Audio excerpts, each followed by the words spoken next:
শুধু একবার কাউকে পাঠান, অনেক মানুষ এসব গুনাহ করা থেকে বেঁচে যাবে। একা আছেন, আল্লাহকে স্মরণ করুন। কষ্টে আছেন, মোহাম্মদ ও আলে মুহাম্মদের উপর দরুদ পড়ুন। মন খারাপ থাকলে ইয়া হাইয়ু ইয়া কাইয়ুমও পড়ুন। টেনশনে থাকলে ইয়া রাহিমও পড়ুন।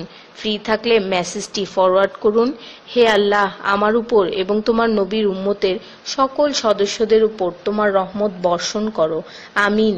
তথ্য: আপনি কি জানেন পবিত্র কোরআন শুনলে ক্যান্সার হয় না? আর যদি ক্যান্সার সেল শরীরে থেকেও থাকে তাহলে তাও মারা যায়। দীর্ঘ সময় ধরে আল্লাহকে সেজদা দিলে জ্ঞান ও বুদ্ধিশক্তি বাড়ে। মাথা ব্যথার সমস্যা হয় না, চুল পড়া দূর হয়ে যায়। এই মেসেজটি ফরওয়ার্ড করতে শয়তান আপনাকে বাধা দিবে, কিন্তু আপনি এটা হতে দিবেন না।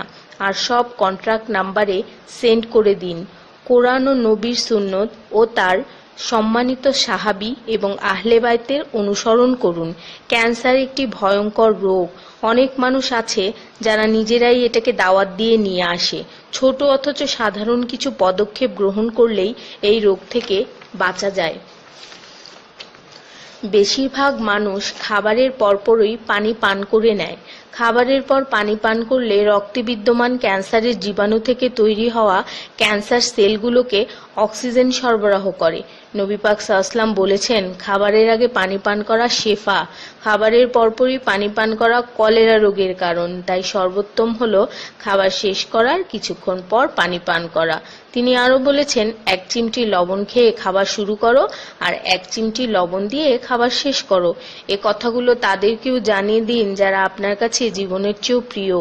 যদি কোনো ব্যক্তি ঘুমানোর সময় 21 বার বিসমিল্লাহির রহমানির রহিম পড়ে, আল্লাহ তখন ফেরেশতাদেরকে হুকুম দেন এই ব্যক্তির প্রতিটি নিঃশ্বাসের বদলে নেকি লেখা হোক। আপনার মোবাইলে যত নাম্বার সেভ করা আছে তাদের সবাইকে এটা ফরওয়ার্ড করুন, আর তখন দেখবেন কত মানুষ আপনার কারণে বিসমিল্লাহ পড়ছে। শেফা আর শেফা। রোজ একটা করে আপেল, নো ডক্টর। রোজ 4টা বাদাম, নো ক্যান্সার। রোজ একটা লেবু, নো ফ্যাট। রোজ 1 glass milk, no bones problem. রোজ 12 গ্লাস পানি, নো স্কিন প্রবলেম। রোজ 4টা খেজুর, নো উইকনেস। রোজ 5 ওয়াক্ত নামাজ, নো টেনশন। রোজ কোরআন অর্থসহ তেলাওয়াত, happy and happy. So don't stop forward please. স্কিনের জন্য অজুর পানি, হার্টের জন্য কোরআন তেলাওয়াত, স্বাস্থ্যের জন্য নামাজ, আর খুশি থাকার জন্য আল্লাহর জিকির করুন। জেনে রাখবেন, ভালো কথা প্রচার করা সৎকার সমতুল্য, সাথে 30 লাখ নেকি